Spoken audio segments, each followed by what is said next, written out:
Investment है, जो foreign direct का इन्वेस्टमेंट का जो इनफ्लो है इंडिया के अंदर, वो ईयर 2000 से लेके ईयर 2023 तक $153 बिलियन। ਅਸੀਂ ਤੇ 45 ਬਿਲੀਅਨ ਤੇ 40 ਬਿਲੀਅਨ ਤੇ 50 ਬਿਲੀਅਨ ਡਾਲਰ ਨੂੰ ਰੋਨੇ ਫਿਰਨੇ ਆ ਕਿ ਉਹ ਜਨਾਬ ਇੰਡੀਆ ਨੇ ਇੰਨੇ ਉਹ ਜਨਾਬ ਉਹਨਾਂ ਨੇ ਇੰਨੇ ਪੈਸੇ ਪਾਤੇ तो हम आपके कर्जदार हो गए, हम जो है वो हायर देन हमलाया हो गए। ओ भाई वो देखें कि वो एक मुल्क जो है उसने $150 लगा दिया है इंडिया के अंदर, लार्जेस्ट, वो कहते हैं हम Singapore is the largest investor in India. क्यों है इन्वेस्टर भाई सिंगापुर? नमस्कार दोस्तों, स्वागत है आप सभी का हमारे YouTube चैनल डिजिटल रेजिमेंट्स में। जैसा कि आपको पता है, हम आपके लिए लेकर आते हैं एक से एक लेटेस्ट न्यूज़। वैसी ही एक लेटेस्ट न्यूज़ के साथ हम फिर से हाजिर हुए हैं आपके सामने। लेकिन उससे पहले अगर आपने हमारे चैनल को सब्सक्राइब नहीं किया है तो प्लीज़ हमारे चैनल को सब्सक्राइब कर लीजिए, और अगर आप यही न्यूज़ हमारे फेसबुक चैनल पर देख रहे हैं तो प्लीज़ हमारे चैनल को फॉलो कर लीजिए। तो दोस्तों, आपको पता है आज के टाइम भारत एक ऐसी अर्थव्यवस्था है जो कि बढ़ती जा रही है, और हर देश के साथ भारत के जो संबंध है सबसे अच्छे हैं। लेकिन अपना अपना पड़ोसी देश है पाकिस्तान, उससे कोई देश मिलना भी नहीं चाहता है। उसको ना ही किसी मीटिंग वगैरह में या सबमिट मीट में किसी में नहीं बुलाया जाता दोस्तों, ना ही कोई उनके साथ व्यापार करके खुश है। तो सबको पता है उनका संबंध सिर्फ आतंकवाद के साथ है, ना तो उनको कोई रिसर्च करनी है और ना ही उनको किसी देश के साथ व्यापार करना है। लेकिन अभी हालत फिलहाल वो कोशिश में ये है कि भारत के साथ व्यापार हो जाए, लेकिन भारत ने साफ उनको मना भी कर दिया कि हम आपके साथ व्यापार नहीं करेंगे, क्योंकि पाकिस्तान एक आतंकवाद की फैक्ट्री है। लेकिन भारत का जो मामला है वो बिल्कुल पाकिस्तान के उल्टे दोस्तों। हर देश भारत के साथ में काम करना चाहता है, भारत में इन्वेस्टमेंट करना चाहता है, और भारत है जो सबसे सब हर देश छोटे छोटे देश की मदद करता है। तो न्यूज़ बहुत बढ़िया है दोस्तों, आप प्लस तक हमारे साथ जुड़े रहिए। तो करते हैं न्यूज़ को स्टार्ट। प्रोटेक्ट किया, हमने इसको महफूज किया।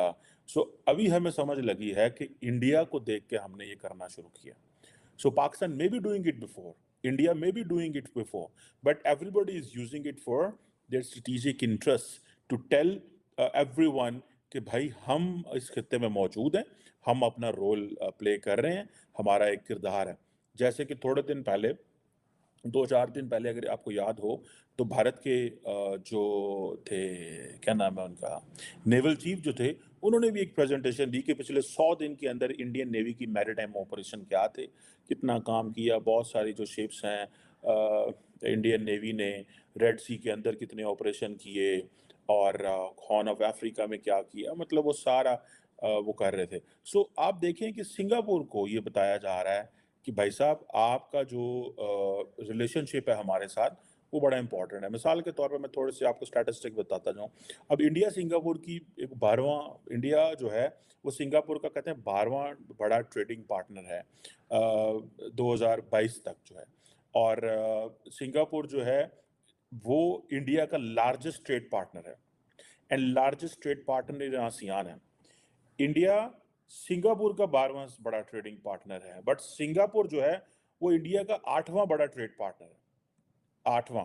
और बायलैटरल ट्रेड जो है, जैसे मैंने बताया कि 2023 तक जो है, 2022-2023 तक जो बायलैटरल ट्रेड है that is more than $35 billion के करीब है। और कहा जा रहा है कि ये 2021-22 की बनिस्बत 22-23 में ये 18% ज़्यादा ग्रो की है। एंड सिंगापुर को कहा जाता है कि वो सेकेंड लार्जेस्ट इन्वेस्टर है इन इंडिया, जिसकी जो इन्वेस्टमेंट है, जो कम्युलेटिव इन्वेस्टमेंट है, जो फॉरेन डायरेक्ट का इन्वेस्टमेंट का जो इनफ्लो है इंडिया के अंदर, वो ईयर 2000 से लेके ईयर 2023 तक $153 बिलियन है।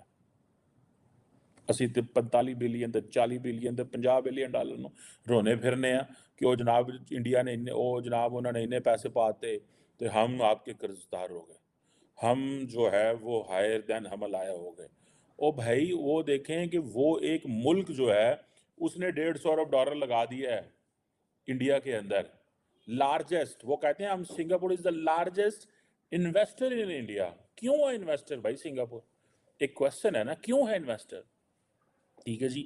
सो ये वो एक एनवायरनमेंट है, वो अगर आप चले जाएं तो वो जो मैंने आपको बताया 90s के अंदर साउथ ईस्ट एशिया ने वो जो एक जो लुक ईस्ट पॉलिसी आई थी अर्ली 90s के अंदर, तब से है। सो पॉलिटिकल रिलेशंस भी इंडिया के अच्छे हैं इन सो मैनी वेज। और अगर आप देखें तो दोनों मुल्कों के बहुत सारे एग्रीमेंट्स हुए हैं। कॉम्प्रिहेंसिव इकोनॉमिक कोऑपरेशन एग्रीमेंट 2005 में हुआ, then double taxation avoidance agreement एक 1994 में हुआ, देन एक बायलैटरल एयर सर्विसेज एग्रीमेंट है 96 से में हुआ लेकिन रिवाइज 2013 में हुआ, देन एक डिफेंस कोऑपरेशन एग्रीमेंट है 2003 में हुआ। सो इस तरह के काफ़ी एग्रीमेंट्स दोनों मुल्कों के हैं। और बायलैटरल ट्रेड का तो मैंने आपको बता दिया है कि वेयर डज दिस स्टैंड। और अब आप देखें कि एक तो ये चीज़ हो गई। एक तरफ आप देखते हैं कि हम 35 अरब डॉलर की बायलैटरल ट्रेड है, ठीक है जी। और इंडियन इंपोर्ट जो है सिंगापुर से वो 23 बिलियन डॉलर है। यानी कि India just exports 10 billion dollar का, यानी कि सिंगापुर को 10 बिलियन डॉलर का ट्रेड सरप्लस है। इंडिया की तरफ से ट्रेड डेफिसिट है, सिंगापुर की तरफ से ट्रेड सरप्लस है। तो आप देखें कि सिंगापुर छोटा मुल्क है, 153 अरब डॉलर अगर पिछले 22-24 साल में वहाँ लगाया है तो they are having a business of 35 billion dollar every year, जिसमें 10 बिलियन डॉलर का टू दिस डेट वो कर रहे हैं। आप देखें कि ये जो एक बड़ी तादाद, एक बड़ा नंबर है।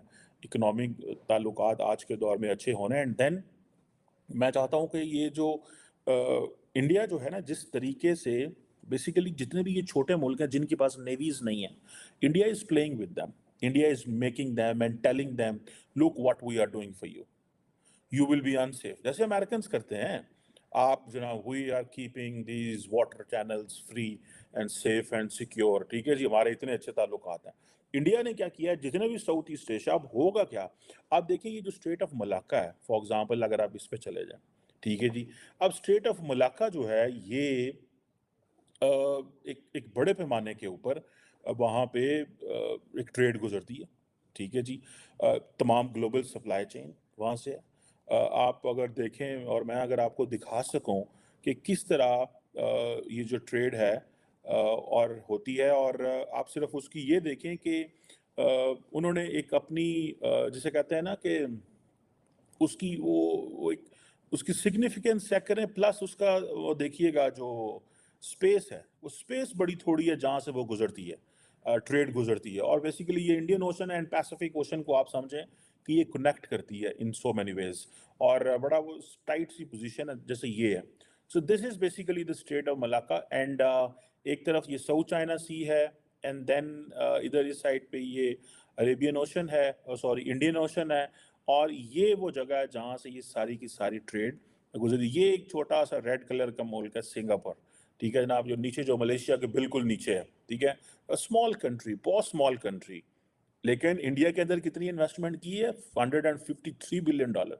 हमें यार 250 मिलियन आबादी का मुल्क हो और चाइना की 25 अरब डॉलर की इन्वेस्टमेंट में छाले मार रहा हो 10 सालों में, मैं मेरी समझ से तो बाहर है।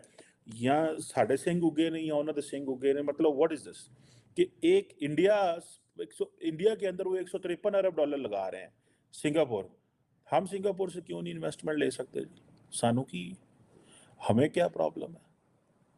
अब देखें ये आज की पूरी जो इकोनॉमी है ना, global economy, this is interconnected, rather let me use the word complex interdependence. I think John Mearsheimer coined the word complex interdependence है ये, मतलब देयर लेयर्स ऑफ कनेक्शंस, ठीक है। सो आप if you have seen a cobweb, तो आप जो cobweb देखें तो वो किस तरह मकड़ी का जो जाला है आपस में भुना होता है, ठीक है। सो वो जो जाला है वो दुनिया इस तरह कनेक्टेड है, political, economic, security, people to people contact, media, civil society, and then so many ways. State को पता ही नहीं हो रहा, एंड आजकल देख लें अब सारी की सारी सप्लाई चेन जो है वो समझे that is a life blood है, बिजनेस के लिए, गुड्स के लिए, सर्विसेज के लिए, और ये सारे का सारा आप देखें ये स्टेट ऑफ मलाका जो है, यहाँ पे वो कहते हैं कि इधर से जो आप गुजर रहे हो आपके पास चीजें ना पहुंचे अगर रेड सी तक हम ना हो, आप चीजें यूरोप को ना भेज सकें अगर हम।